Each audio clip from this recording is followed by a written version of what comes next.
Hey everyone, welcome back to the All Music Matters in That podcast. I'm your host, Brian. Today, I welcome some special guests. We got Ash, and then we got Johnny from the band NoForks. How y'all doing today? Doing great. Doing great. That's good to hear. I Hey, how guess about yourself? not too bad. Which part of the world are y'all hailing from? Go Orlando. ahead, Ed. Yes. Florida, hurricane zone. Right in the middle. All right. I guess, are you guys okay? Yeah. Yeah, That's we're doing good. Just some cleanup mess. We got lucky. Some of the state got some floods. Some family got impacted. We've seen some bands, of course, online got impacted by it. And shout out to those sending our thoughts your way, and hopefully it can clean it up quick. It's just a mess, just a pain everybody has to deal with, man. But luckily, no lives lost. There were some lives lost in the storm, but hey, I mean, we all do what we can do and just get through things like that. Might have another one coming behind it. So it's always fun this time of year. Yeah, hurricane season. Yeah, that whole deal. So, yeah, right. But in all seriousness, it's good to see you guys are doing well there. So, hopefully, the worst is now behind us because it seems like you always get one a year. That's like the big one that always kind of trashes the party and everything. So, yep, yep, We've been lucky so far. yeah, yeah. get a lot going. So, yeah. But I guess so. What's new? I guess outside of Hurricane, I guess so. You guys got some new music coming out soon. Yeah. Yeah, Working yeah. on it. We're currently we're working on our LP right now. Should feature 10 tracks. We're through about 6 of them. Uh, some of them are still in various stages of production, and understand how that goes. And we've got 4 more we've got to lay down because we're one of those where it's hard for us to do singles. A lot of our tracks, we think of them, they tell a story, and sometimes that story is long. It turns into a book, and that's what the LP has morphed into for us. And we're taking the time to do that right, and we can put some music out there that everybody can really get down to, makes them smile, makes them feel good. Some stuff that deals with issues we all deal with. We're human beings like everybody out there. We got issues, and sometimes we like to get them out. With that, I'll Everyone turn likes it over to picture of Ash. Superman. Yeah, everyone likes picture of Superman, but we all got issues. So yeah, Yeah. I mean, Oh we're yeah, kind of focusing on, I hate to use the term like a concept album, but there's an underlying theme to the LP that we'll have. And really, I mean, a lot of what we tried to focus on was getting that pen to paper and describing, some of the broader mental health issues that a lot of people go through, and kind of dealing with that shadow self, or that the parts of us that not a lot of people even really know how to talk about. And so it's been really interesting kind of writing these songs and putting these ideas into concrete, tangible things where we feel like it sums up, like Johnny was saying, a lot of the issues that everybody deals with. And we want to be able to kind of put something out there that's really relatable. And honestly, it's probably going to be relatable to a lot of people in ways that they didn't even think they would relate to at first.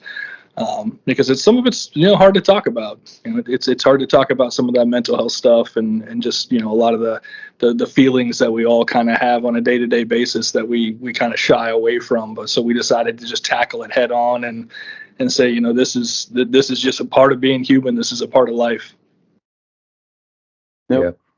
And Johnny, just to fill you in, actually, before you hopped on here, I was talking with Ash, and I was actually speaking with Timmy from EWL because I guess you guys interviewed with him last night, and Yeah. Yes, he told me about some of the mental issues he had with his service in the military. And I'd say, in terms of my mental health, I never had really that sort of experience. I would say it was more of like door to door sales, which was traumatizing in its own sort of way, whatever you think about it. So I think it was more so with failure with me because I've always done really well in school. I've always I just got a good allowance out of it too, so I made sure to always do well in school. So that's what he always wanted to do to keep mom and dad proud. So, and of course, when you get hit with that sort of failure and like sales and everything too, it hit pretty hard. So there were some dark moments, but obviously doing this sort of stuff right here too, it's also really helped me kind of break down my introverted side, as I like to say, or introvert C, as I like to call it. So I wanted to share that too. Yeah. We really see, I mean, all of you guys, the community comes together. There's positivity, there's good vibes out there because we've all had our ups and downs. I mean, it's a day-to-day struggle for all of us. You know, there is negativity out in the world. We try to just go by the motto, life is short, live it, smile, live and let live, create. I mean, be yourselves, be true to yourself. And that's what we're trying to do because, I mean, you don't get any time back. Tim said that last night on the show, and it rings like so true. And before you know it, I mean, you're gone. So you may as well make your mark and take whatever little piece of pie you can get while you can and have fun doing it, you know? I'll tell you, I breathe a lot better after this election. I'll tell you that much. So, yeah. Okay. We won't go into politics too much here too, but I imagine it's probably some of your lyrical concepts here. So Tim last night, and we kind of agreed that's just not what we're here to talk about. I mean, it's everybody has their own thoughts and everything on it, and ultimately, Johnny and I were talking the other night about how it's amazing how different ages and as you go through life, you modify your beliefs about different things, and it's a really personal thing to kind of be able to drown out and tune out the noise and think for yourself and critically think about how you feel about whatever the issue is, instead of just letting somebody else tell you how to feel. And so I think it's really hard even to kind of summarize or put into words. But politics is politics. You can't get rid of it. But that's just not something. We're not a political band. No, we can get angry too. I mean, believe me, we can get angry too. We can get into debates. But ultimately, at the end of the day, I mean, if that's what you feel, put it out there. I mean, put it out there. I mean, go with your feeling. It's just a lot of times we may disagree even as bandmates, and may not agree on a certain topic or subject. So it ends up getting pushed down usually with us because we're different. I mean, from one another in different ways. And that's really the beauty because if you take the time to learn from one another, those differences, I mean, it's all a learning experience, and that's just knowledge and experience gained through life. And I mean, we just wish a lot of people would just look at that. I mean, you can learn something from someone you never thought you'd have anything in common with, but you can damn sure learn something from them. They can teach you something that you didn't know, and that's the stuff that just pushes you through in life. Those are the things that fuel your songs, the creation, that creative aspect. And with that, I'll turn to Ashley. We can talk all day, Brian. Do tell. We're off to a good start already. But go ahead, Ash. What do you want to say? Yeah, no, he kind of just summed it up. I really feel like we want to focus on the community and interacting with people, and there's so much to learn, and getting into this space, later on in life, we've been in bands, we've been in projects and stuff, throughout our lives, but I'm in my late 30s, Johnny's in his late 40s, and we've been around for a while now to see different things, and just now getting into this indie community and the support. Whatever everybody's differences are, everybody comes together, and it's just really refreshing to be a part of a community where you have all that support and no one's worried about who you voted for or if you go to church on Sunday or any of that shit. It's everybody just wants good things for you because you support everybody else and it comes back to you. Yep. That's it. I say, hey, make sure you thank the man upstairs. That's all we gotta say. So. Yeah. Yep. But I think you can elaborate a little bit more here on the story here too. But I guess let's actually first off, we always got to do the introduction first off. Ash and Jay, I want to welcome you both here to my podcast right here. So the way it's going to work is just going to ask you guys some questions. So let's get to know the men behind the music right here and also who you guys are in general. So you all ready? Yeah, let's do it. All right.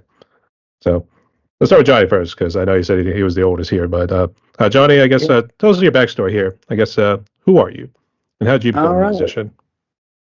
I am Johnny Hopkins. I play bass, do vocals in the punk band NoForks.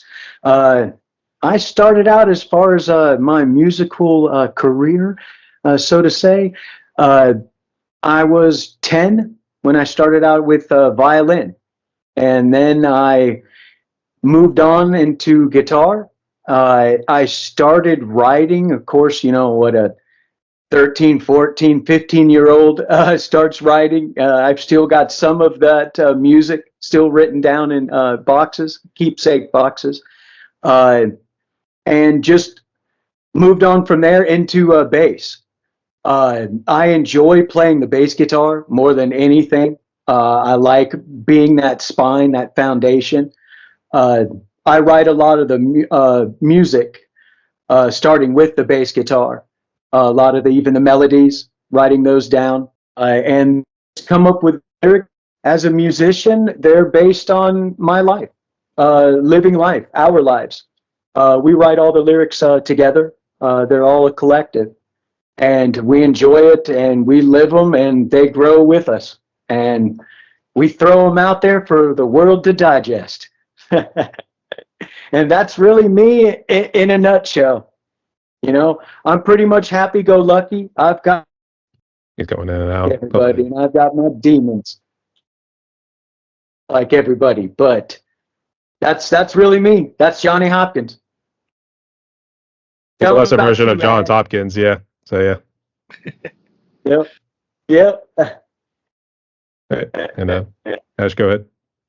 Yeah, so I started playing guitar at about 12, 13, and I think when I really started to get into music, of course, I think a lot of people kind of have that, oh, this is something I want to do, and be able to write and have an outlet to get my thoughts on, on things out there. And so, I basically taught myself for the first little bit there, just, looking up tabs and learning how to play along with some of my favorite records. And, I remember standing in my living room and I had this, just eyes closed. I was in, Madison Square Garden, or, you have that kind of fantasy, and it's like, oh, this is really cool. I want to keep up with this. And, I played for a couple years, got to the point where I was proficient enough to play a couple chords, and you get into bands in high school and got to play some shows. And I think probably my early 20s, I kind of got a little bit out of it, and I put the guitar down for a couple years, and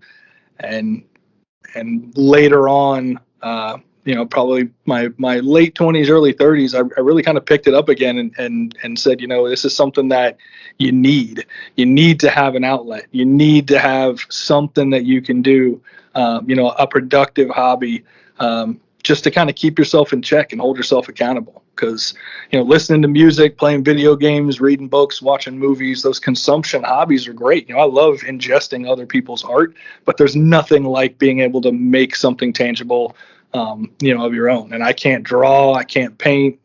That being said, I never really tried to stick with it, but music has always been something that's natural to me, that I hear music everywhere. So I came back to guitar, started writing a lot of acoustic songs, playing out open mics, and just talking with Johnny. I've known him for most of my life, and it's one day, probably about a year and a half, 2 years ago, we were just messing around on a messenger video chat like this, and he's like, hey, I wrote these lyrics, and I don't have a melody for them, and I want to see what you think. And so I picked up my guitar and we kind of played back and forth, and it really reignited that.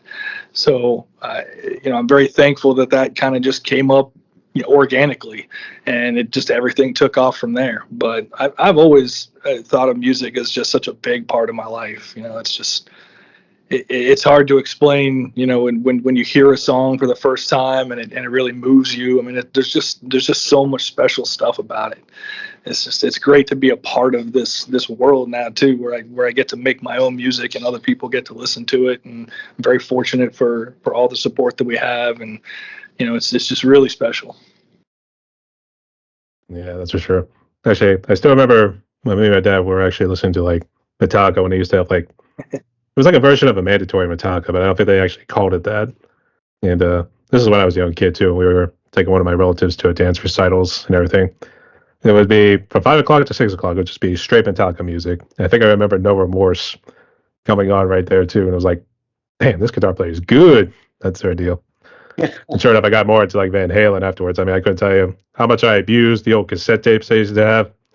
So, fun days as kids there too, but we really had no idea what the fuck was going on, to be honest. So, yeah. And actually, how did you guys meet? Were you guys actually high school buddies? That's funny. Long story. We are actually cousins. We are actually cousins. Our mothers are sisters. Shout out to the Rose family. But yeah, we're cousins. We've known each other for a long time now. As far as like music wise, we never crossed paths. I mean, with that for a long time. I knew Ashley played. He knew I played, but we weren't close like that, really musically. We occasionally would talk about it, but we grew up, I mean, living separate lives. But we came together, like I said, just talking. I mean, we would mess around, over the years a little more and more. And then in 2022, like I said, when you get with so many different projects that just don't work out for whatever reason, whether it be ego, I mean, we've all been there dealing with people. When you get with somebody you just gel and click with, it just works. And yes, the three of us, it's really that light bulb moment, and you say, no, this is working. I can work with these people, and I can have a good time doing it and feel good about doing it, because they want to ultimately accomplish the same thing I do. We want to get the music out the best that we know how to do, and just get it in as many ears that care to listen to it, smile, and enjoy it. And that's ultimately all it's about for us. And it's great finally being with someone that you just gel and click with. I mean, being family, it has its ups and downs too. I mean, Ashley and I are very egocentric when it comes to our music, particular. I mean, we're stubborn. We're stubborn. Our drummer pulls us together with that. He's much more laid back and quiet. Really, he's the brains of the group when it comes to production. And he pulls us back in. Ashley and I can get yelling at one another, and he'll pull us back in and say, "Shut up! It's about the music. Pull it back." And we appreciate him for that. But yeah, it's been a long story in the making. It's been a long, winding road, to say the least. But here we are, and we're loving it. I mean, we feel great playing together, and as a group, we feel like we're growing continually. I mean, with the music, and that's what it's about. It's been a nice little TV series, The Real Punks of Florida. So yeah. Yeah. Dynamic, like you kind of touched on, because we've had heated moments in the studio before where when you write something and you come with an idea, you're always hesitant to let go of that creative control over it. And so maybe I have this riff or this structure or set of lyrics that I've been working on, and it means so much to me, and then I bring it to the band and they want to change it, and vice versa. And we have these ideas, and so I think being able to set that aside and go, okay, do it your way, and then do it my way, and then we'll see what's better, and being level-headed about it. doesn't always work. It's sometimes you just kind of have to get into the spats and get into it. And we've never come to blows. It's never gotten physical, but we do kind of poke at each other, and we're sarcastic by nature. But knowing that it's family, you're never going to be able to get this person out of your life, right? Like, I mean, we're stuck with each other. We got to do holidays together sometimes. We do all this stuff, and so it really kind of it motivates us to work through it and figure it out instead of just getting frustrated and saying this whatever. So we have learned to play on each other's strengths and really respect the process. And there's a lot of stuff that Johnny's been able to make better, and then I've been able to make better, and that our drummer Lydia's been able to make better, and realizing that more heads are better than one. They say that for a reason. So it's good to have the dynamic that we have, because not only are we great friends and have grown to be really close, but that's my cousin, man. We love each other. So it's just really special to be able to share this and to make music with family. So we hung out afterwards, yeah. So I was laughing. Actually, I burst out laughing earlier because I just think you said the holidays there. I think like this might actually be an interesting Christmas story, to be honest, here too. Like, yes. Yeah. And Johnny's like, oh, fuck. So, yeah. Yes. Interesting you bring that up. We've been trying to work on a Christmas single. So we're determined to get out there one way or another. If we can pull it off, I think it's going to be really fun. But it's and that's again we're always trying to come up with new things and new ideas and push the envelope. And we on one hand we want to talk about all this really heavy shit, right? We want to be able to get stuff out there that means something. I always hated the idea of making music that just doesn't resonate and it's just goofy, if that's all you did. But sometimes you got to be goofy. Sometimes you got to be fun, So I want to be able to do the fun stuff too, to kind of break up that really dark, vibe that some of the lyrics that we have give out, because, sometimes you got to have that light to shine through. It can't just all be doom and gloom. And so we are working on something, that I think is just hilarious, and it's gonna be a fun little Christmas single. So if we can manage to get that out by the end of the year, by Christmas time this year, that'd be great. If not, then definitely next year we'll be ready for that. I was say, don't tell me it's another rendition of Jingle Bells. So. Oh no, it's a fully original song, and it's it's just a bunch of raunchy fun. That's the best way I can describe it. The punk's Christmas. Yep. That's what I'll do, yeah. Yes, it is. Yes, it is. Well, my favorite Christmas song is the Pogues' Fairy Tale in New York, and No Use for a Name did a great job covering that. But every year at Christmas, that's like my favorite Christmas song, which is super unconventional. But we maybe this will be something we can add to that punk Christmas vibe. Yeah. I still like Barbara Streisand. Her Christmas album. I still remember it as a kid, my mother playing it. Oh, bad. It's that bad now. Oh, geez. But actually, I was going to say, I will admit this too. I will admit, Silent Night normally brings a little tear to my eye. Normally it's one of those serious, the serious sort of choir song there too. But it's always touching, to say the least, or two. It always gets me. So yeah. Yes. Feel it in here. So yeah, we'll see why. And I guess jump into the band here a little bit here too. So I guess who came up with the name NoForks? Because I'm assuming.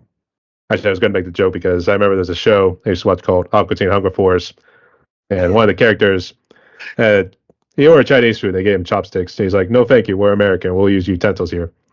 But they're in the drawer right now, and he starts eating like his. I'm assuming it was not rice, lo mein. It might have been lo mein. He was just eating it with his hands and just stuffing his face with it. So I guess who came up with the name? So funny because we went through a bunch of different names, and invariably there's always going to be somebody out there that like gets to it first. And so we kind of had this talk back and forth about like, okay, well, what about this? Oh yeah, man, that's awesome. And for a couple weeks we'd be like, oh, this is great. And then I'd think to myself, well, maybe I should dig into this a little bit more. Let me Google it and look up on Spotify, and damn it, somebody beat us to it. They already did it. And so we kind of went through a couple different iterations of names, and one day, actually, while we were recording last July in the studio, my fiance at the time was with us, and she's a big soup person. She's got a motility disorder and can't eat solid food. And we were kind of cracking up, and I was saying, well, you know what? We don't need any forks. No forks given. We kind of played around with this idea, and I was just like, no forks just kind of resonated. And at the same time, Johnny's grandson, he sent me a picture of him trying to stick his fingers in a light socket. And I said, well, this is perfect. That's our logo that you see. I was like, man, forks are just evil. They'll get you into all kinds of trouble. So we've kind of embodied this multiple layers of like, it kind of all came together in the moment. And so, yeah, we rolled with it. And I think it sums up, our identity perfectly. All the other ideas we had, I can't imagine being called that. And I'm just, I'm really glad that we came up with the NoForks. Yeah, yes. And I loved it right from the start. It had puns for days. So I was in. I was in. I was like, NoForks, puns for days. We're good. Yeah, I was going to say, being able to say get forked. There's that too, but I thought it was going to be like no forks given or something like that too. So I thought that would be like, that may be a good band name, or maybe something for the merch, to be honest. So, those great choices there too. But I guess whoever wants to give the history about No Forks, I guess. So it started with you two, I guess. So who else is in the group? And I guess just go along with the history book. Let's get a nice little history lesson here. Yeah, go ahead and start it out. Or I can start it out. Our drummer is Lydia Sticks. He's a good 10 years younger than we are. However, he's been playing drums since he young age, and he's plays multiple instruments. He does the piano, synth on all of our tracks. He also does some backup vocals. You can pick him up in some of the tracks. Stroll, a higher pitched voice. He's really the glue to us as far as production. He's our personal Rick Rubin, if you will. He will throw ideas out, and he runs with them and thinks of things we would never think of. Just being totally honest, we would never think of it.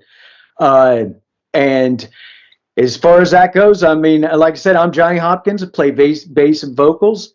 Ashley Warren, guitar and vocals. We're a punk band trio. We work best as a trio. And we've been doing this since 2022. Dropped our first debut EP, self-titled, 2023, on 4/20.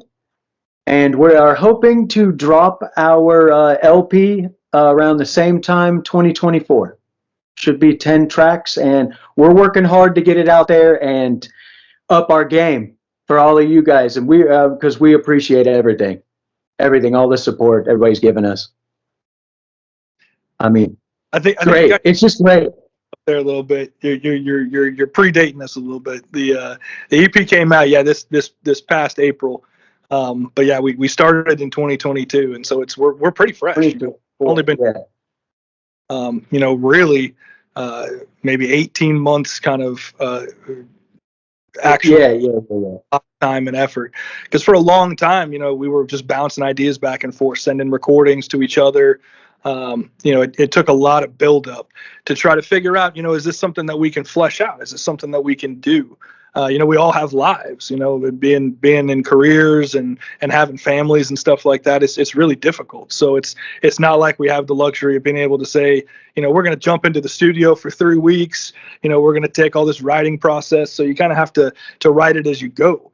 So the band kind of came out of this long period of just Johnny and I kind of sending stuff back and forth to each other. And once we had about 4 or 5 songs, we were like, okay, now let's really kind of hone this in and focus on it. And we're on to something here. When we started listening to some of the rough demos that we had, even just phone recordings and things like that, it was really like, okay, we could probably do this. So once we hit the ground running, all of us together, so much of what you hear on the EP was written in an afternoon.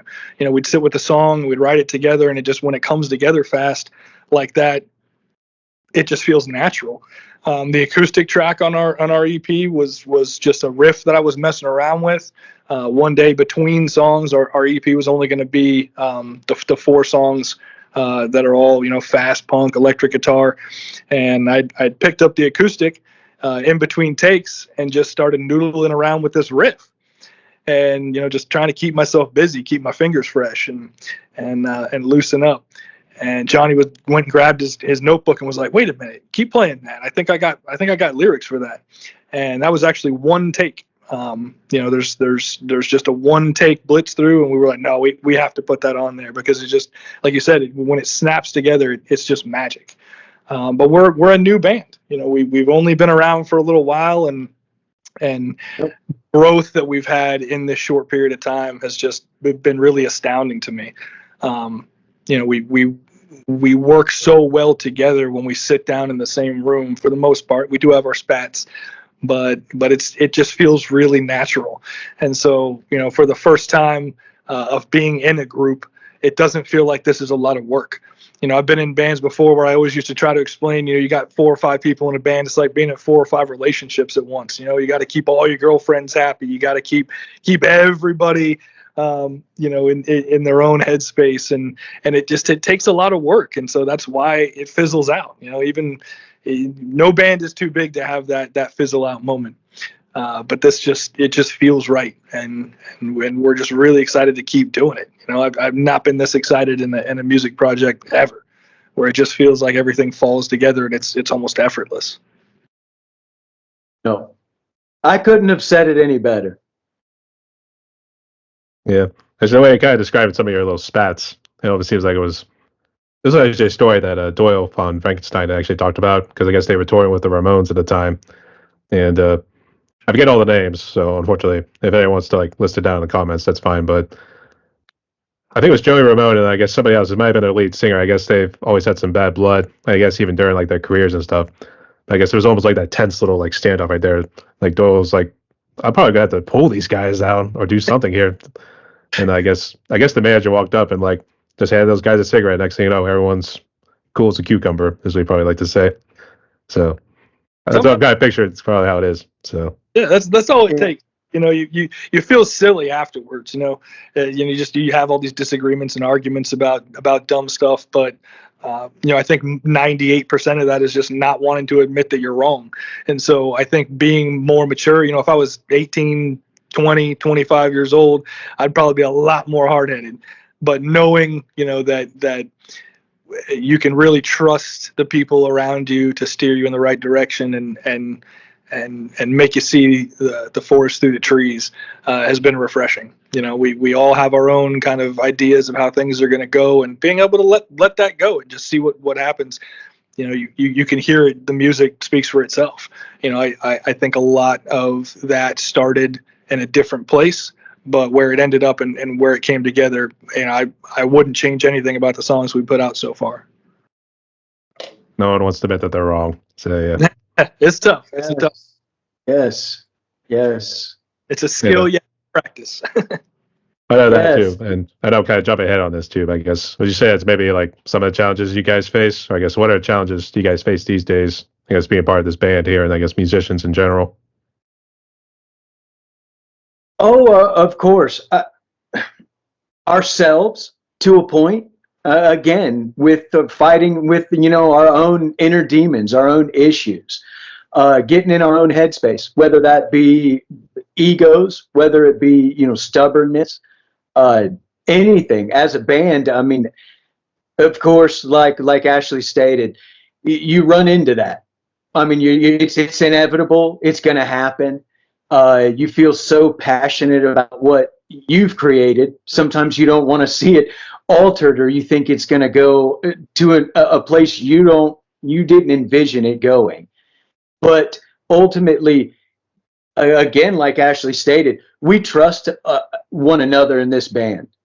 We may have our blows, as far as you don't know what you're talking about. No, you don't know what you're talking about. Yes, type thing. This is my baby. I created this. You're trying to alter it.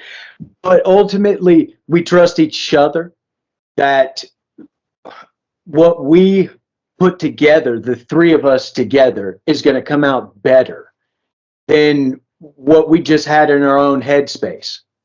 Because that ultimately we've learned working with each other, that limits us. Allowing each other and for us to work off each other, it allows that music to grow and go places none of us thought it would. And it's, I mean, hearing people say, I mean, it makes them move, it makes them smile, it makes them dance, it makes them, I mean, whatever it may be, that's music to our ears. And that's great, and that's created by a collective, all three of us together. Fisticuffs at times, or harsh words, and words of support. Yeah, and words of support as well.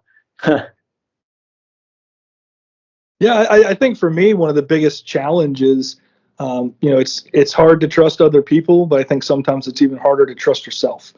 And that's something that I've had to learn is that to let go of that kind of self-conscious, mentality of, this isn't good, or, I'm not doing this right, or, I can't pull this off. And, whether that's music and relating to the band, or even just overarching in life, I think the biggest challenge that a lot of people face is trusting themselves.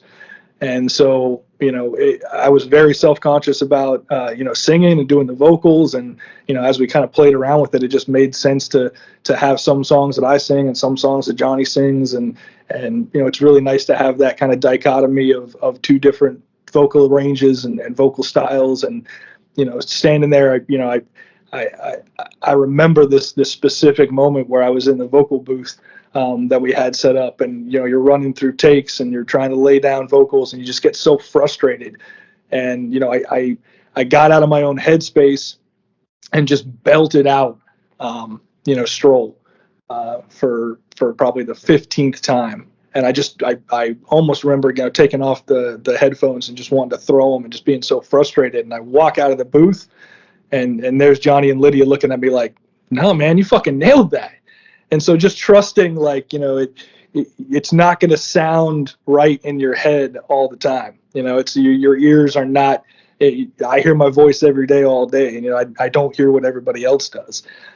So whether it's a guitar part that I think man, I'm not going to be able to pull this off, or this isn't good enough, and getting past that has been a big challenge. But it's also helped, like I said, just overarching in other facets of my life. It's made me more confident.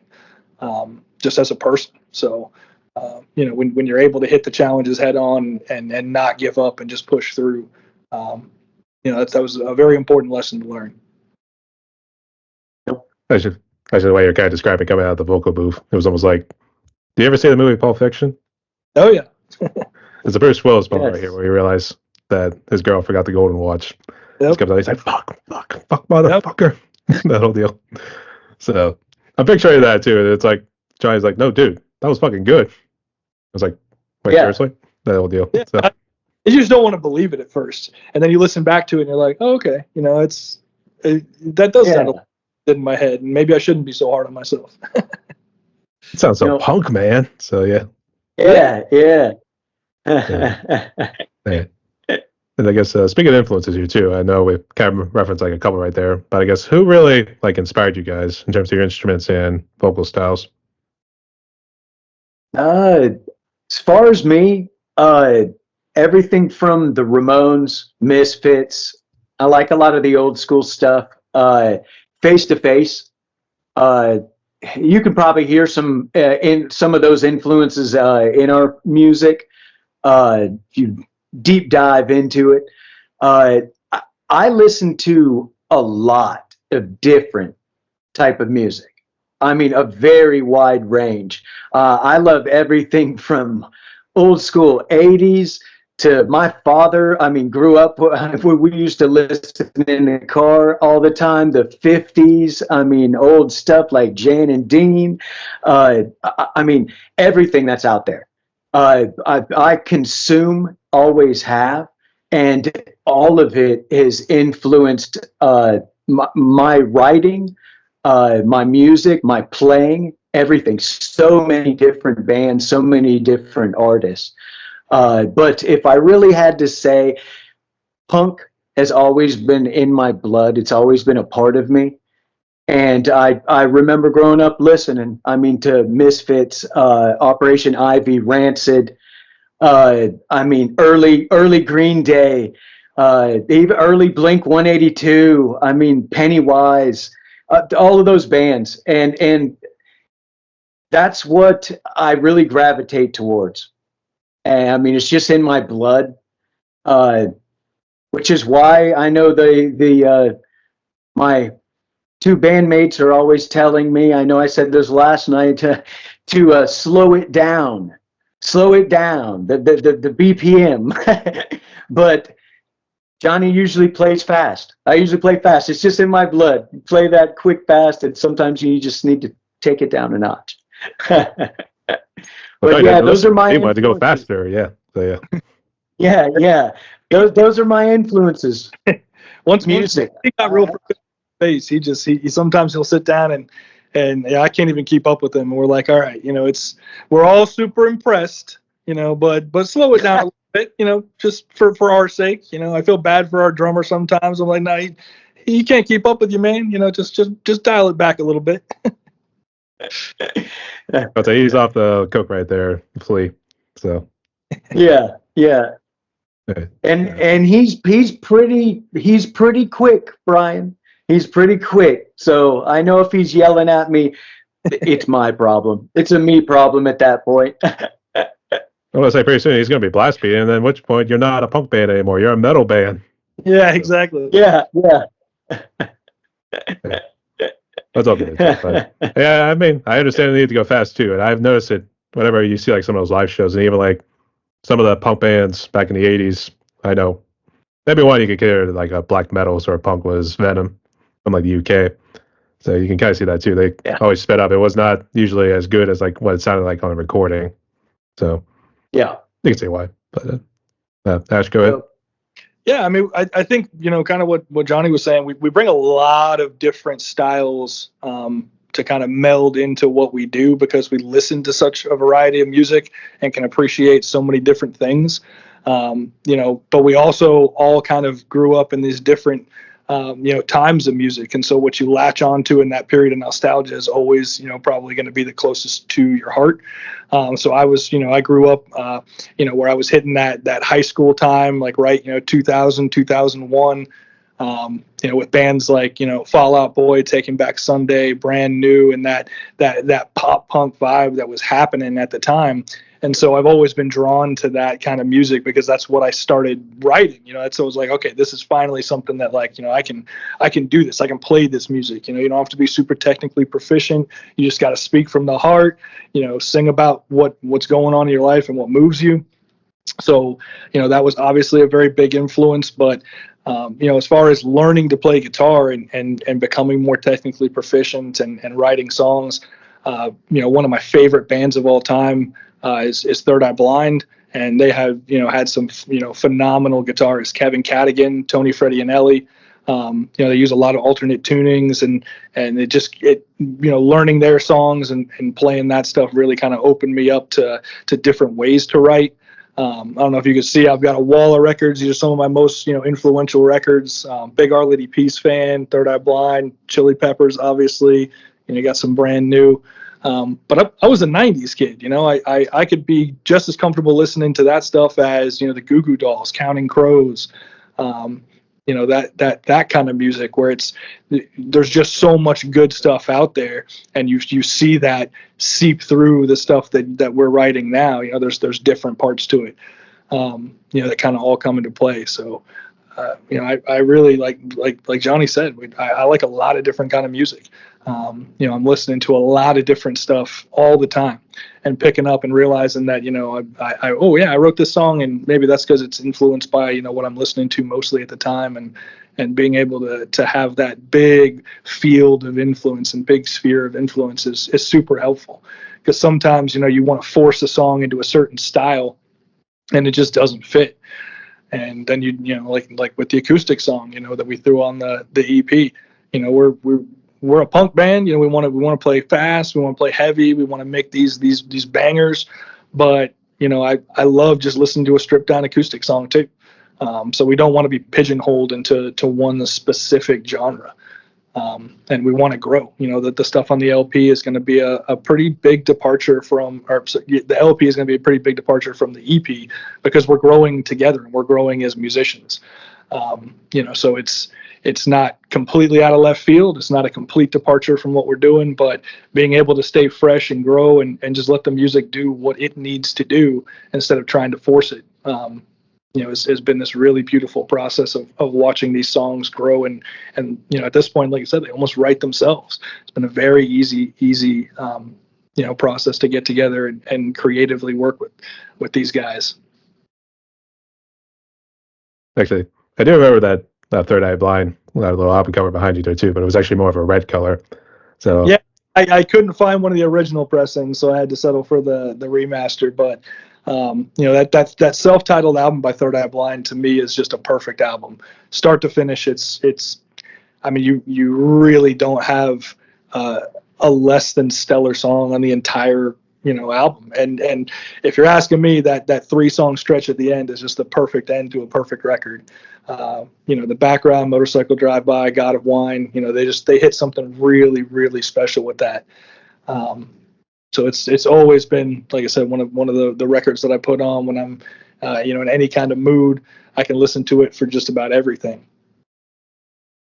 Actually, the very first time I saw it was actually a family member that had that original one with the red cover.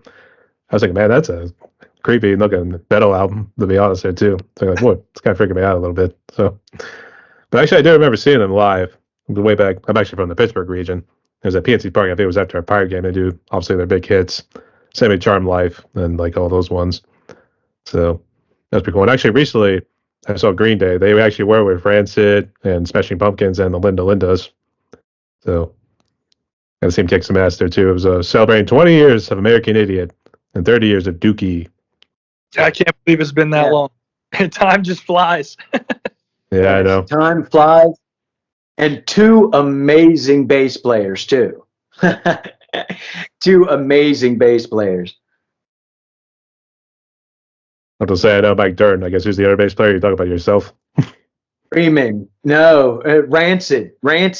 I mean Freeman. He's amazing. I mean, they're amazing bass players. I can sit and watch them all day.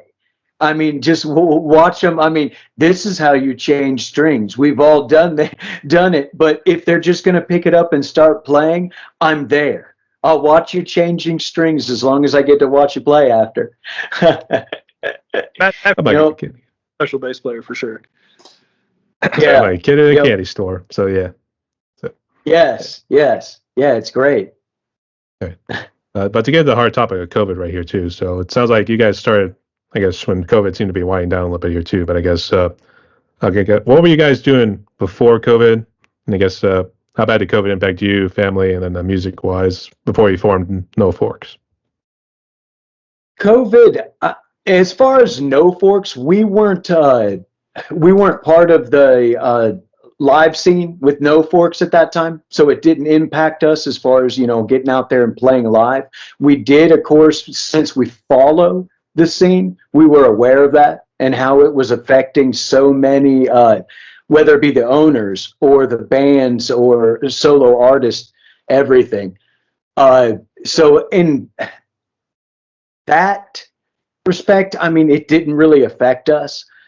But as far as, our own headspace mentally, we're human beings. It affected us like it did, I mean, everybody out there. I mean, it looked like for the entire world, it was really a shitstorm. We all went through it. We all experienced it. I mean, and for a multitude of different variables, for different reasons, for different people. I mean, but it wasn't fun. It seemed to really become polarizing.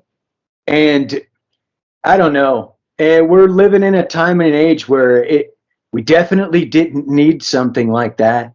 And we damn sure didn't need it with coming by way of a virus killing people at the same time, and it was just sucky all the way around. I mean, seemed for the whole world. And yeah, we all dealt with that. I mean, being isolated at times. I mean, running around, masks, trying to deal with vaccines. Some of those who worked, I mean, being pushed out of, employment. Those are tough decisions. I mean, for every family, and out there. And like I said, it was an entire world, issue. And ultimately, all we can do is come together and, I mean, keep on moving forward. I mean, that's it.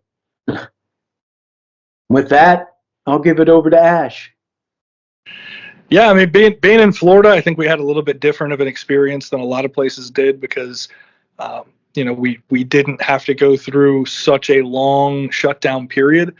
But the times that we did, having to sit with yourself in isolation and be restricted on the things that you're normally used to doing, socializing with people in person, that was very difficult for a lot of people, and nobody was immune to that.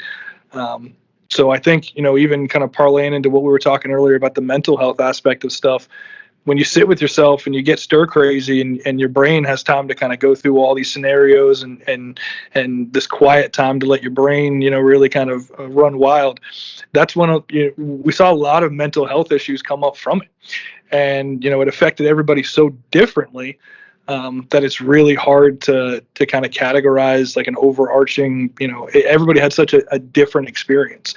But the one thing that I would say that most people got was just, it was very bad for everybody's like just psyche. I mean, when I look back on it now, it's only been, a couple years, but it feels like a lifetime ago. And it's almost hard to believe that it even happened. I remember watching the news and just kind of being sucked into that 24-hour cycle of just, what's going to happen next? How bad is this going to be? Am I going to get sick, or am I going to lose people that I love, that I care about, that I know? And, we're old enough to remember things like, 9/11 and how big of a moment that was to change the world around us. It changed everything, how we fly, how we travel, how we view the world as a whole and our place in it. And so, COVID really set that tone, I think, for the next probably decade of getting back to normal, because everybody kind of got thrust into this isolation. And to me, from what I see, it's really unfortunate because I think it set us back, in our communities, because everybody just seems a lot more reserved now. It's really bad when you have to look at your neighbors and things like that and think, is this person gonna give me something that I'm gonna take back to my family? Is this person, people had the ability, even if they didn't mean to really hurt people that you care about. And so it's just this whole psychological game, on top of the physical, effects of it as well. So I wish that it's something obviously that we never had to deal with and that we never have to deal with again, but it did. It changed the way that we view the world forever. And, right, wrong, or indifferent, we just kind of have to live in this new world that it created. And, one of the biggest things I think that we can do is start looking at our community and looking at the people around us, a little bit kinder. Because they're not out to get us. People don't have the ability to hurt us the way that we were afraid that they were going to. So now that we're past it, we can start the healing process. But I was like, I can't look at the Guns N' Roses song, they're out to get me anymore. So, Yeah. in a joking manner, I think anthrax is spreading the disease, unfortunately, was a premonition of what was to come, when I think about it. So, I'm sure unfortunately it won't be the last time, but it's I think that we can control a lot more of the narrative. We can Yep.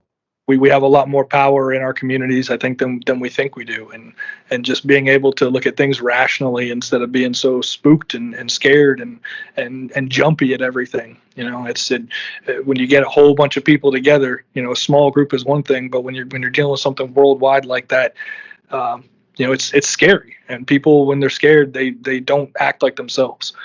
Fear is necessary to keep us alive in a lot of instances, but fear is a very unhealthy emotion to go through for a lot of people.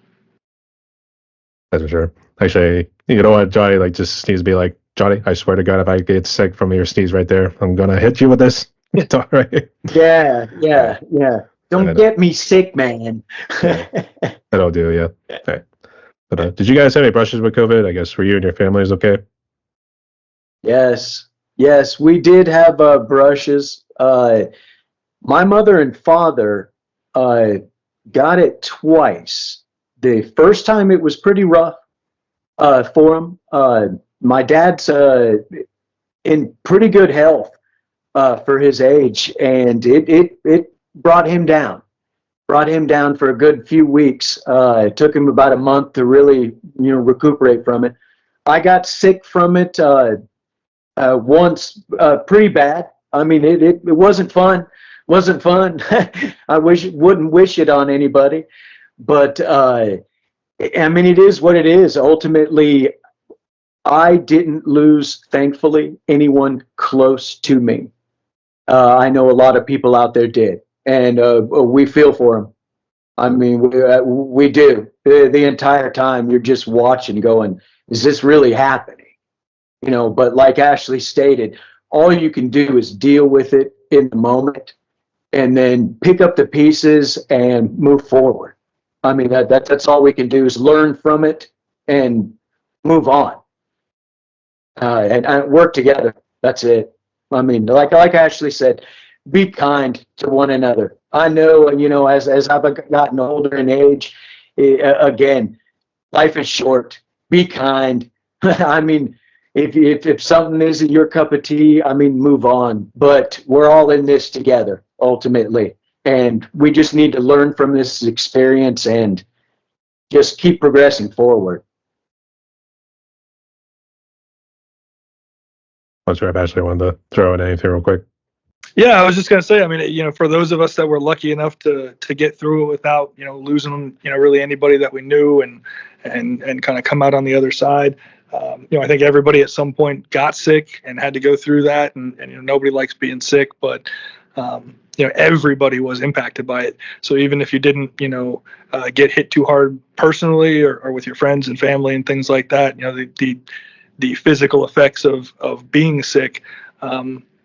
Everybody went through the isolation, part of it, and there's different ways to be sick, right? You can be sick physically, but you can also be sick mentally, and for the next generation of these kids that had to go home and be homeschooled for over a year, and didn't get to interact with their friends and all that stuff, there's going to be a lot of ramifications that we deal with. It disrupted just about everything.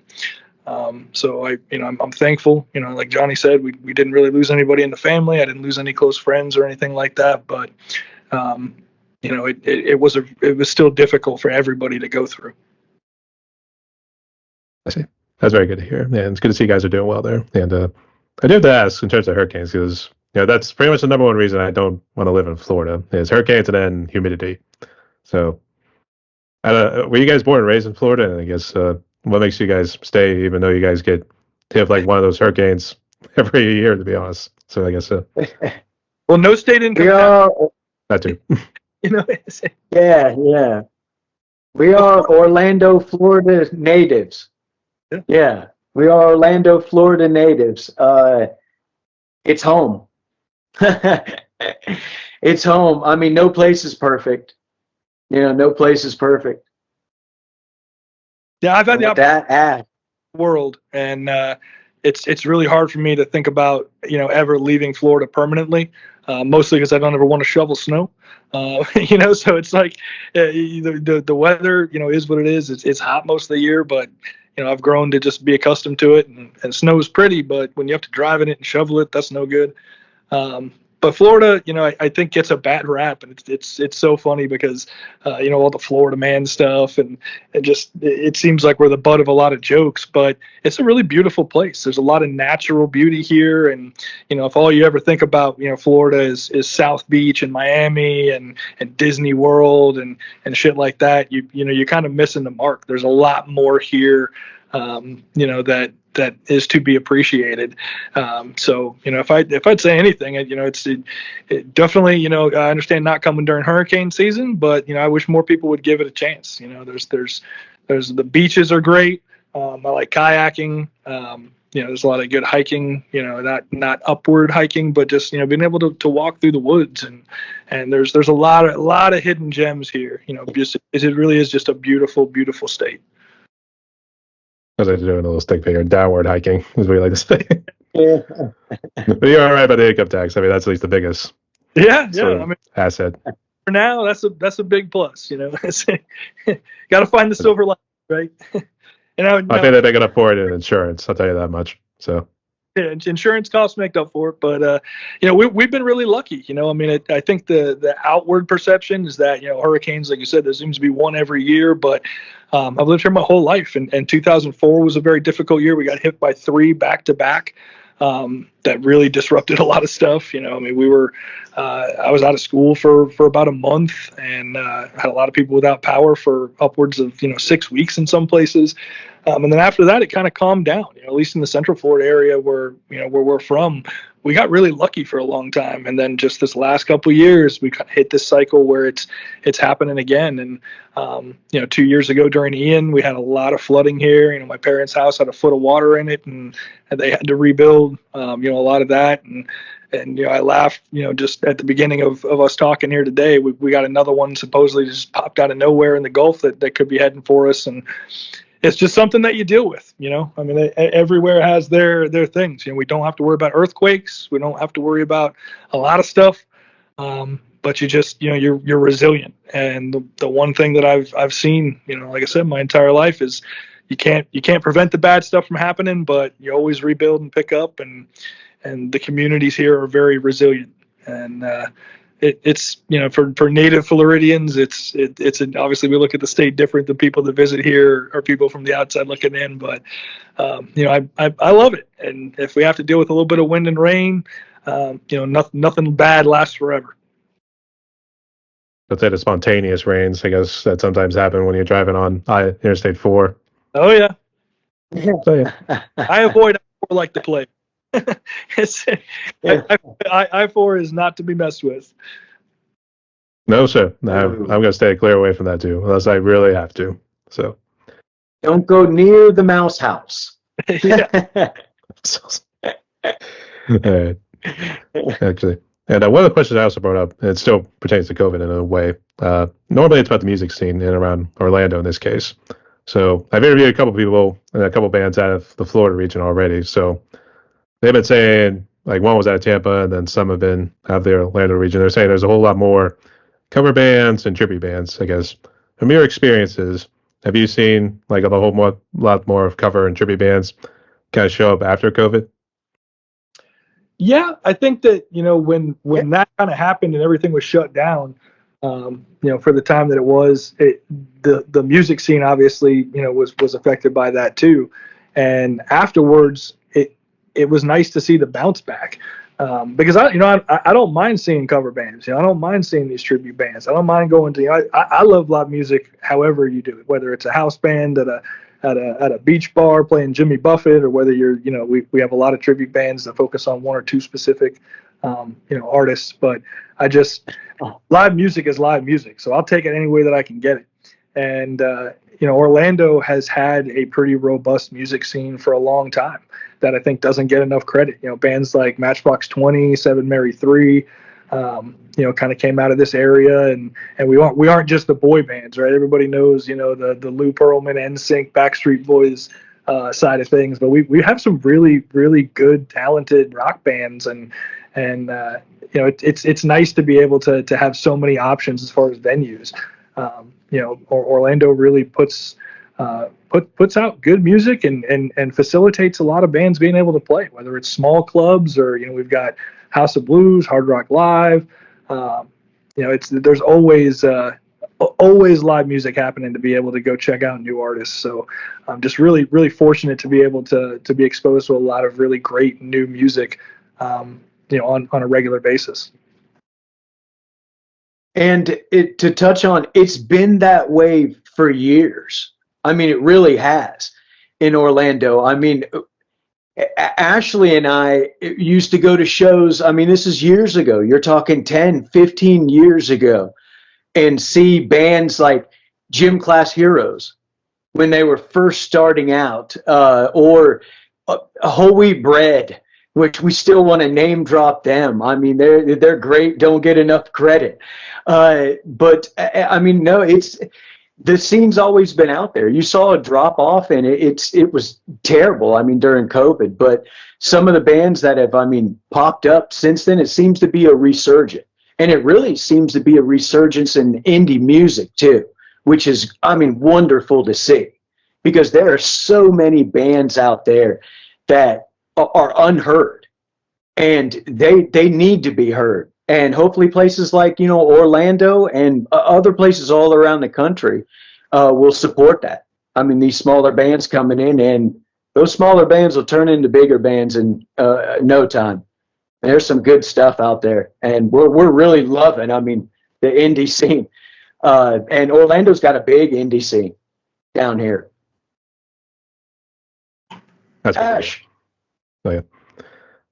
And he already spoke his piece right there, but we're more than just the mouse. Away from the mouse house, yeah. Actually, what is this mouse house? Is this like some sort of venue or something? No, that's what we fondly refer to Disney as the Disney. Yeah, we gotta stay away from Disney these days. Gotta wait till the flames die down a little bit here too. Let's see what happens. So. Oh yeah, traffic alone will make you want to run. I guess that's one way to get support for DeSantis, I guess, or somewhere along those lines. Yeah. So, all right, fair enough. Yep. And actually, I was going to say my funny story with getting COVID was I was actually in Nashville bar hopping on the Broadway there, and you're going to see like all these cover bands too, and we were having a good time. Even actually, a guy was playing a bass and gave a nice little fist pump and everything. So, and you try to have fun, and that's what happens. No fun. Nashville's a cool spot. Oh yeah, it was a beautiful spot. Yeah. So that's my story, at least. And then me and my dad, it got real bad, and so we had to go to those little Paxlovid little pills that they give you, which not very good, but hey, I did the job. That's all that mattered in the end too. So we're all good. That's all that matters. Yeah, we made it through. Yeah. Somehow. Yeah, make it through. Live to fight another day. Defeated, but bloody will live to fight another day. So there we go. Yes, yeah. That's good. I know I said it earlier too, but it's good to see you guys are doing well there too. So God bless you guys.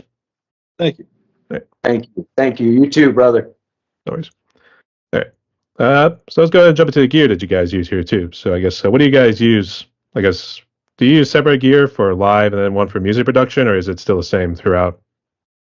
So we actually started, with the EP and with our writing and recording process was with a lot of analog gear. I'm pretty partial to orange amps, so all the guitar tracks that you hear, excuse me, all the guitar tracks that you hear on the EP are just simply a tiny Terror head into just a 112 orange cab with a greenback speaker, and it's goosed in the front by a Digitech Bad Monkey pedal, which is like a modified kind of tube screamer, just to give it a little bit more oomph and kind of cut through the mix. But just really simple. We didn't have any kind of crazy effects pedals or anything. It was mostly just plugged straight in. Just micing those with the SM57 mics, and yeah, I mean, just capturing it that way. So after the EP, we actually started kind of looking into a digital solution, and we've migrated to the Helix family using Helix Native, and then I've got a Helix HX Stomp pedal that I get my tones from now. Is it EP or LP? Because I always get the two mixed up. Sorry, yeah. So We've got EP has been released, and then the LP is what we're working on right now. It's a little bit longer. I mean, I just call it an output in that case, but I guess to each their own. So whatever. But go ahead, Johnny. Try to use that music lingo, and sometimes it doesn't come out right. Yeah. As far as me, same thing. I recorded on a Fender Jazz bass, Music Man Stingray bass. I'm partial to Orange amps. Now I've migrated over to the Ampeg family. But the EP was recorded with the Orange amp. Again, like Ashley stated, we were mic'd. I mean, just live mic'd with SM57s and just rocked it. Now, of course, on the production side, again, that's where our drummer really comes into.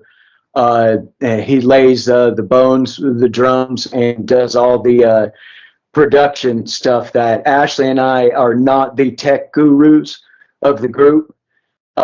He is, and we are very thankful for that. Because there's a good chance there would be no NoForks music out there, or it definitely wouldn't be the quality it is without him. Again, he's the glue with that. And he uses Ableton. I know that. Like Ashley said, we've migrated over to the Helix, and it's allowed us to grow a lot more. Again, not just keep us confined to that. We love that mix of clean and dirty sound. At the same time, we don't just want to be limited to that sound. So it's allowed us to grow our music and move forward in that. And that's pretty much it. As far as, again, I'm definitely not the tech guy. I know my equipment, but Ashley knows a little bit more about some of the software, things like that we use. And our drummer is the man behind the scenes with that. And we appreciate him and love him to death. Was that definitely the guy? Yeah.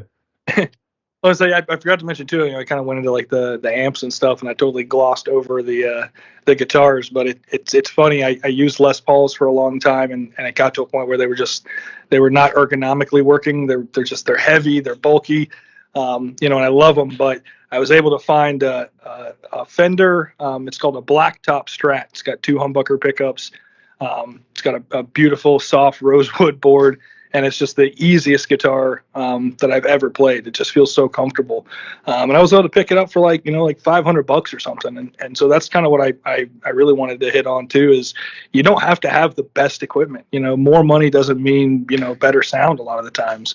If you find a guitar that's comfortable, you find a bass that's comfortable, it really has to inspire you to play and be easy to play and feel natural.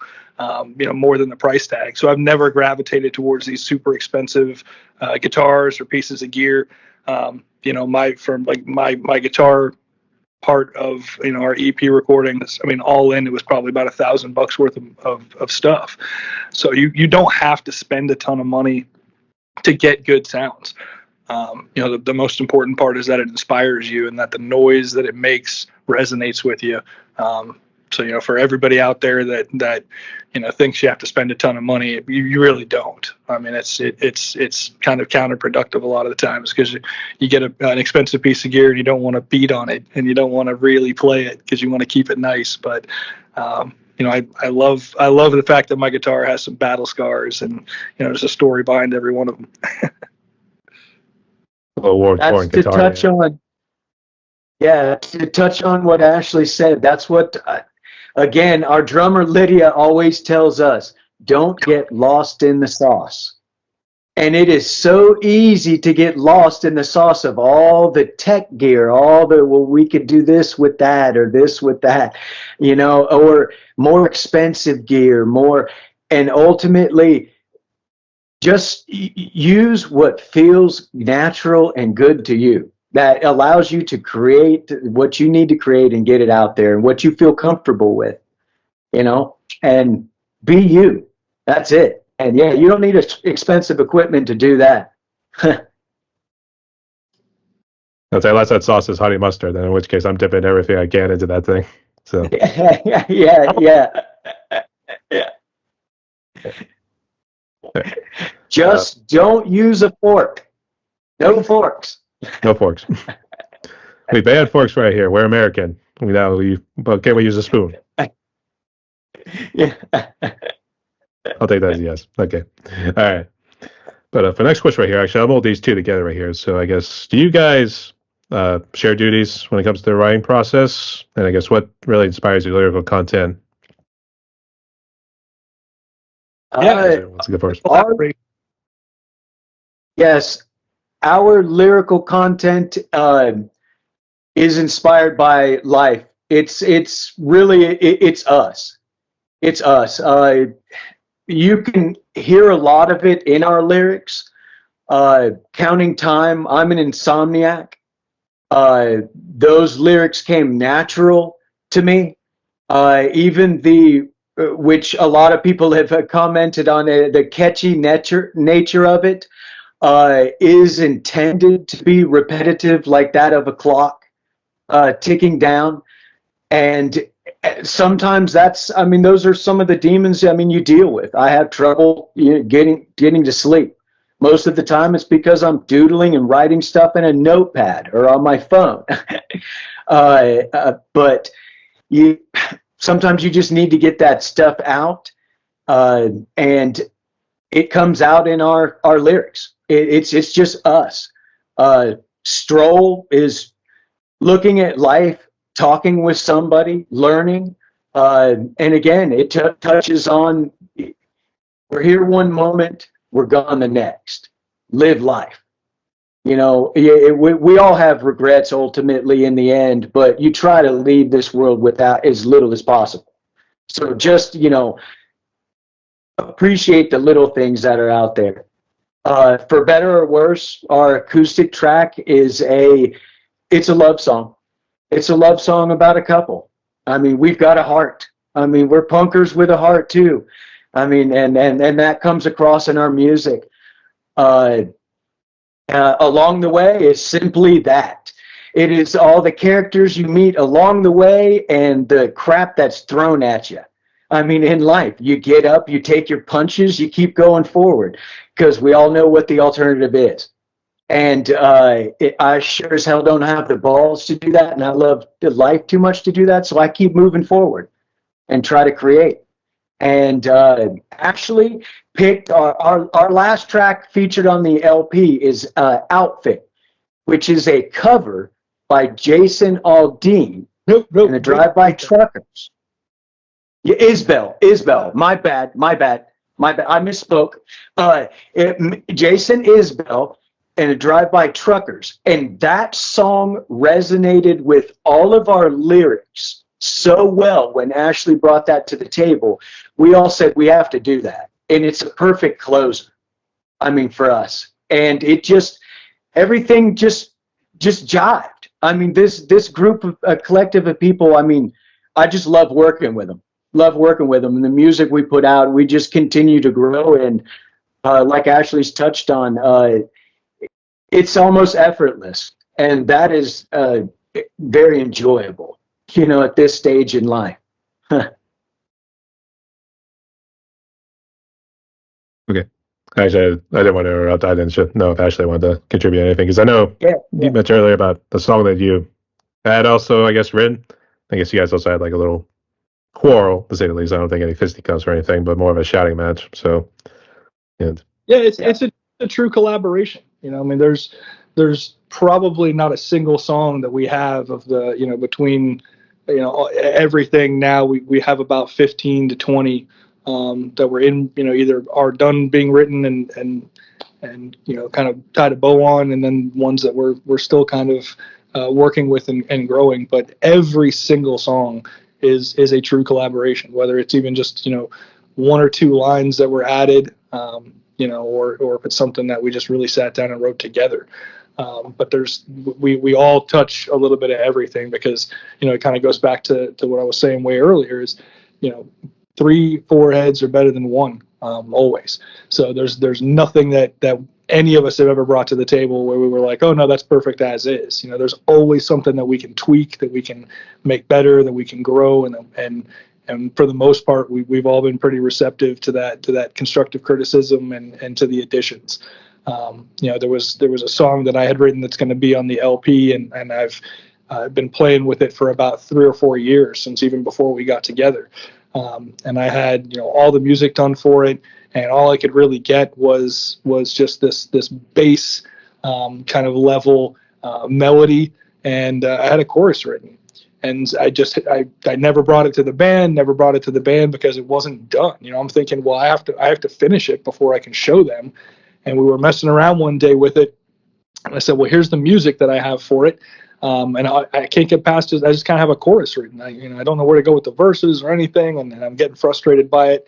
And within a day or two, we had a fully fleshed out song that just kind of clicked and fit.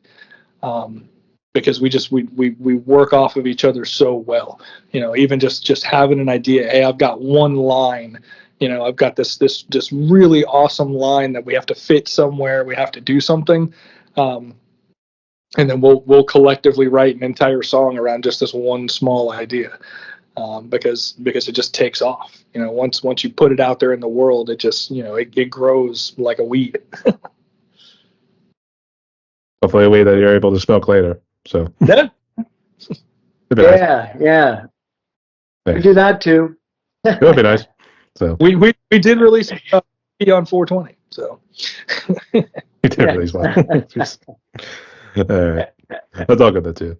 And actually, I think you guys have been mentioning about sort of advice, and I guess maybe some motivation to keep musicians going too. But I guess what sort of advice would you give to musicians, both in your neck of the woods and on social media? The best advice I could give was what I said earlier: just trust yourself. If you have something to say, and you have something in your heart, and you have something in your ear, and you want other people to hear it, put it out there.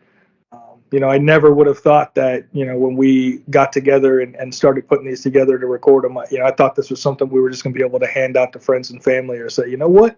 You can ask Alexa to play our songs. This is just this cool idea. I never thought that I'd be sitting here talking to you, Brian, and the response we've got has just been phenomenal. But we wouldn't be here today if we hadn't just trusted ourselves and kind of put away all that self-doubt and all those feelings of just hesitancy and just done it. If there's something you want to do, just do it. One of my favorite quotes of all time is that, at the end of their life, most people will 100% regret the things that they didn't do more than the things that they did do. And just knowing that we are giving this our all, knowing that we're doing something that just, I've gotten so much joy out of this entire process, and it wouldn't have happened if I didn't just believe it myself and didn't think, we do have something that's worth saying. So for anybody else out there that's just starting to learn how to play an instrument, or they're starting to write, or, for the people that have been doing it for 10, 15, 20 years, and they're playing open mic nights, and as long as you're creating and you're moving forward, then that's what really matters. Get your music out there, because there's never a shortage of good music in the world, and I wish more people added to that beautiful picture. Yes. And Brian, he covered pretty much the gist of what I was going to say, but just to, reiterate, stay true to yourself. Write what write from the heart, be yourself. For every bit of music that's out there, there's an ear that's ready to listen to it. So, get it out there. Put it out there for the world to hear and feel good about it. You're adding to the world. It doesn't matter. You're going to have, I mean, you got to be ready for any type of negative criticism and be ready to soak up the positive, side of that too. And really take that in, because if you really look, we've seen so much positivity, and that's very uplifting for us. And if you just stay true to yourself and, I mean, just write what you know. Write what you know. I mean, from life. I mean, it's in there. We all deal with it. We all have issues. I mean, get it out there. It's good. I mean, it's good medicine. I mean, put it out there. I mean, however that may be. And again, if that's politics, if that's your thing you need to yell about it. There's an ear that may need to listen to that. That may be the slice of pie they want to eat. I mean, for that day, you never know. But it does no good keeping it pent up inside, and enjoy the process of writing and creating from beginning to end. And if you're working with other people, again, bounce ideas off of them. I mean, and just, you got to be able to look in the mirror, drop the ego, and say, I don't know everything. I am not perfect. These guys, these gals, whatever it may be, may know more than me, may know better than me. And you grow from that, and you create something beautiful. And we're glad that people out there just think what we've created, it's music to their ears and makes them smile. And that's awesome for us. That's what it's all about. That's good to hear. Yeah. I think the biggest thing, like what we were saying earlier, nobody wants to admit that they're wrong or don't know everything, to be honest, there too. So let's see why. Okay. And actually, just real quick, do you guys use any sort of AI for like any of your artwork or any part of your music? No, we do not. We do not. No, that's good. That is that again is our drummer. We wish he was here today. Again, he is younger than us, just purchased a new home, so I got to work, and we get it. We all got bills to pay. But we wish, especially for this, I mean, we wish he was here talking with you right now, Brian, because he is a lot of the glue. And he's very creative, and he's awesome to talk to. He's quieter than we are, but you could get stuff out of him. There'd probably be a lot of shorter answers. So yeah, there'd probably be a shorter interview. Yeah. All right. Well, congratulations to him. So make sure you pass that along to him there too for buying a new house. And I guess got a family and all that. I know much about work.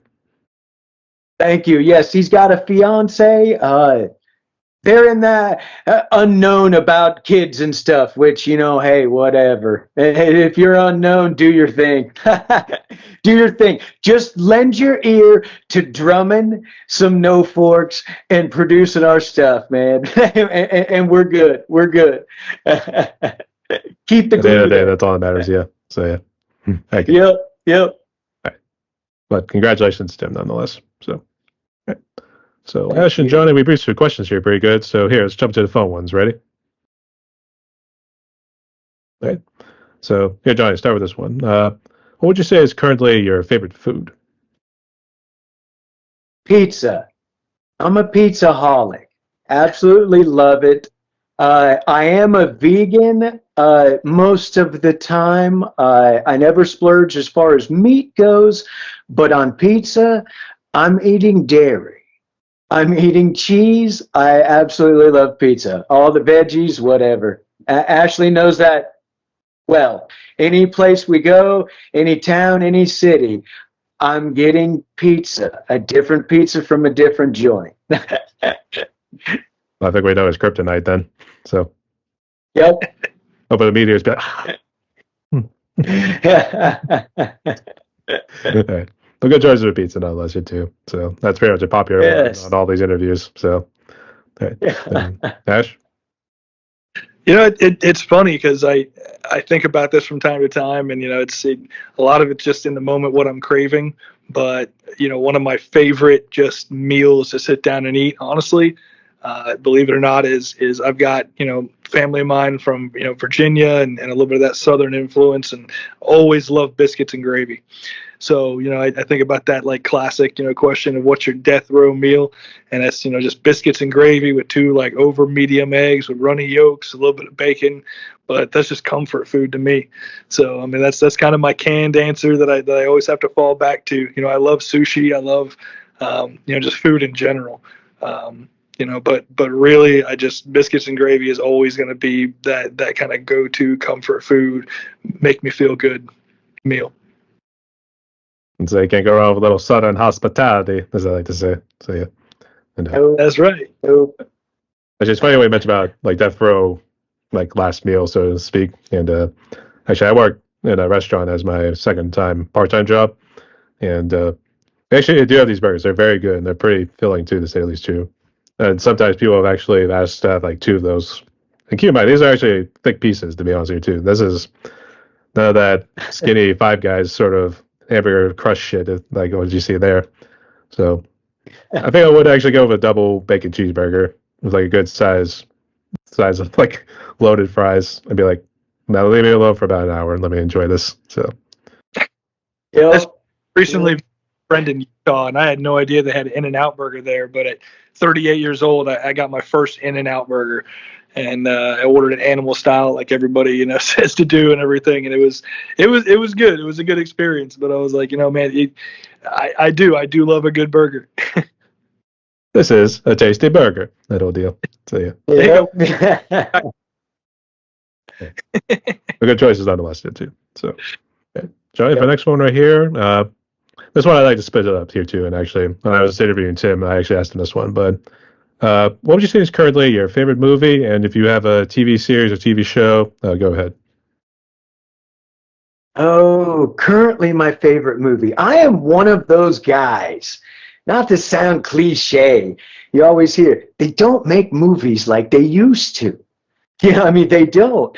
I try a lot of these movies. I mean, and they just don't resonate with me. I mean, they just don't hit it.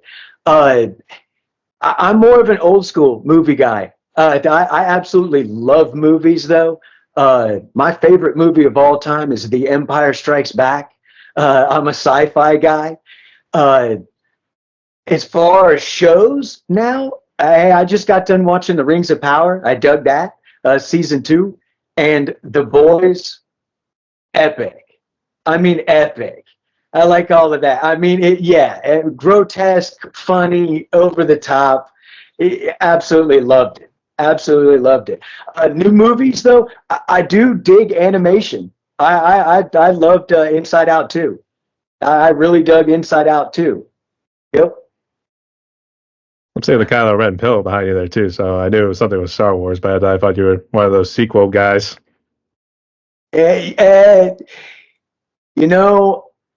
I cannot control sometimes the Christmas gifts, so I take them. It is part of the Star Wars family, and I love me some Star Wars. But so I sport it, but I do prefer the originals. I'm one of those guys. Yeah, even though we lost James Earl Jones not too long ago too. So hey, rest in peace. It's a sad day. Unfortunately. It was a sad day. Yeah, we'll miss him. So, all right, and Nash. Yep. Yeah. So, favorite movie is always a tough one. Picking one movie. I think it's easier to maybe go by like genre and stuff like that. But if I had to pick one movie as my favorite, it's probably going to be The Usual Suspects. It's just a great flick and one of the only movies that I've ever seen that just left me with my jaw on the floor at the very end. Didn't see it coming. So, I absolutely love The Usual Suspects. And as far as series, it's super polarizing, but my favorite show of all time is Lost. I absolutely loved Lost. And I think the ending was great. Again, it wasn't everybody's cup of tea, but yeah, Lost just struck all the chords for me, and I really enjoyed that. More recently, I'm getting kind of into. I've been watching Yellowstone and trying to branch out. I try not to watch too many things concurrently at once because I just lose track of the storylines and stuff. So I'm a much more likely to binge a show that's already out than to watch it week to week and stuff like that. Yeah, same here too. Yeah. I actually got back into watching The Sopranos, so I want to actually finish that up here pretty soon. I think I'm laying it off right now, but I just started season 3 not too long ago, so we'll see how it goes from here. So, all right. So I don't know if you guys drink, but if you do drink, what's your favorite alcoholic drink and non-alcoholic drink? Johnny. I am boring in that department. I no longer drink. I used to love good, just Crown and 7. I mean, yeah, 7 and 7, man. That was my drink, or a Long Island iced tea, which is part of the reason why I stopped drinking. Too many nights and face plants. Johnny's got to replace tooth here from too many nights, drinking, things like that. So I have moved on to more mellow things, that department. But as far as regular drinks, I'm boring in that area too, really. I like water, sweet tea, occasionally a glass of orange juice, green tea. I sip my coffee black. Yeah. I'm going to say I was big into Long Island's too back in the day, but I kind of moved away from more of the heavier alcohol. I do more social drinking, to be honest, there too. So, yeah. I can tell some stories, man. I'll save Johnny the embarrassment of some of our early nights, but way before the band where we would just kind of jam and hang out. But a lot of good times, But yeah, I mean, I still drink occasionally. I think for me, I've always been a whiskey guy.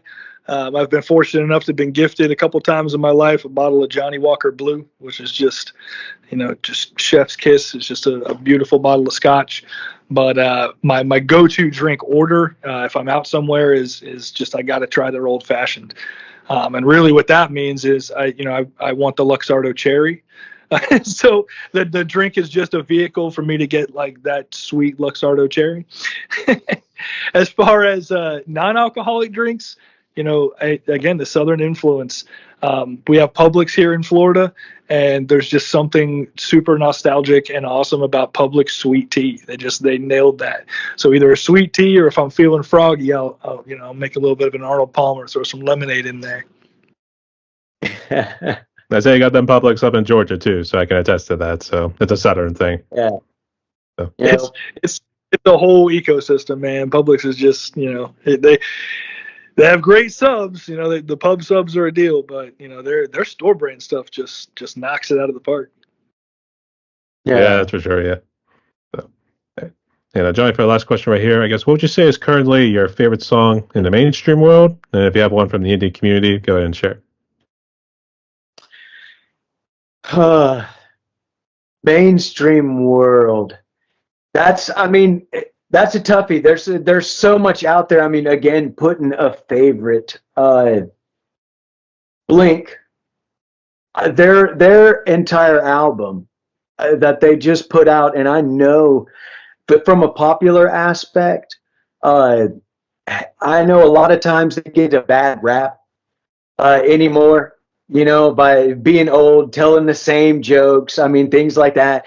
But they're just being themselves, and that album, from start to finish, I enjoy every track for what it is on that album. Absolutely love it. I mean, for as far as mainstream, what's out there, again, just from a listen, start to finish, it puts me in a good mood, puts me in a good place, and I can appreciate it. Even at I'm around that, a little younger, but around that same age. I mean, and it's like now, again, it resonates with me. I enjoy it. And as far as like the indie scene, there's two that I've got to throw out there. The Blanche Corinthians, catchy as all heck, witty, funny. It's something I wish I wrote. I mean, it's great. And EWL, Nice Guys Come Last. we did an a cappella on his show last night of it, just as a tribute to him, and it was great. Another song that's great, another band, and there are so many out there. I mean, both in the mainstream and the indie scene. I mean, that are just good music, and it's great. I mean, it's great for the ears, great for the ears, great for the heart. You know. Some good therapy right there. So yeah, I can see why. Yes. Right. Yes. And Ash. Yeah, last night on the EWL show that we were fortunate enough to be on, again, big shout out to Tim, great people. There was a band called Homecoming UK that I really, really enjoyed. I didn't catch the name of the song. I want to say it was something like BJ's in your PJs or something like that. But they yeah. nailed that early pop punk vibe, kind of like I was talking about, earlier with that early 2000s, Take This to Your Grave, Fall Out Boy, kind of vibe. And I thoroughly enjoyed hearing that last night. So I definitely would have to give them a big shout out. As far as more mainstream, a friend of mine turned me on to the artist Petey recently. And I've been listening to a lot of his stuff, but his song "Don't Tell the Boys" is probably the one that I've listened to the most. Just a great song. He's got tons of good stuff, but just that "Don't Tell the Boys" by Petey is really high up on my list now. It's just a great song. Yeah. All right, great choices right there. So thank you guys so much for sharing those. All right. So, Ash and Johnny, we're down to one more question on my podcast right here. I guess before we jump into it, did you guys have any questions for me or any final words you want to say before we jump into it? No, I just want to thank you, man. Bryan, it's been a pleasure. And, I really appreciate you letting us kind of come on and yak about all this stuff and try to put, words to our process and the creativity and everything that we go through. And, it's not often that you just sit and think about these things and, really, really go through, the stories and all that stuff. So it's nice to be able to just think about it. And I really appreciate everything, and having us on today. Yes. And once again, just to reiterate what Ashley said, Bryan, the pleasure's ours. We thank you. We thank everybody like you that's doing this for artists like us that ultimately just want to get what we create out there, make people smile and hopefully appreciate it and have people listening, living life, loving it and enjoying it. I mean, that's what we're all about. And I mean, that's pretty much it in a nutshell. That's the NoForks. We'll keep creating, we'll keep pushing stuff out. You guys keep doing the same. And we love what you guys do. I mean, for all of the artists like us, and we couldn't thank you enough for the support. I mean, we really appreciate it. And thank you very, very much, Bryan. No worries. But if there's nothing else here too, here's our last question. We'll go, and Johnny, here you can go first. So, what COVID has done. Obviously, you guys have been pretty blessed here too, as well as on top of going through hurricanes and everything else there too. So it's good to see you guys are still going strong. But for those musicians and people, I guess also with the mental health issues or impacted by anything else like COVID or really drug addiction or anything else in their lives, I guess what sort of message of hope could you give to musicians and people out there as we try to move forward in the post-COVID world? If I could say something, number one, reach out. Reach out. Never, ever. If you're dealing with anything in your headspace or anything, no matter what you're dealing with in life, reach out. There are people we've learned in the indie band community alone. There are people who deal with the same issues. They can talk with you. They can seek others that can help you, and that's a first step at the very least. Appreciate the small things in life. Smile. All of us are in this together. We all deal with issues, and you're not alone. I mean, you're just not alone. Again, it comes out in our lyrics. I'm sure you guys hear it, and that's us. I mean, that's just us, coming out in the music after being thrown on paper or typed into a little phone notepad. And it's just reach out. Just reach out. Never lose hope. Smile, create. I mean, move forward and love those, around you. And you know what people matter the most around you? If they're not your cup of tea, move on. Life is too short. You will find other people that are your spice of life, and go with the good vibes. And that's it. Because one minute we're here, the next we're gone. Just like it says in Stroll. I mean, keep on living. All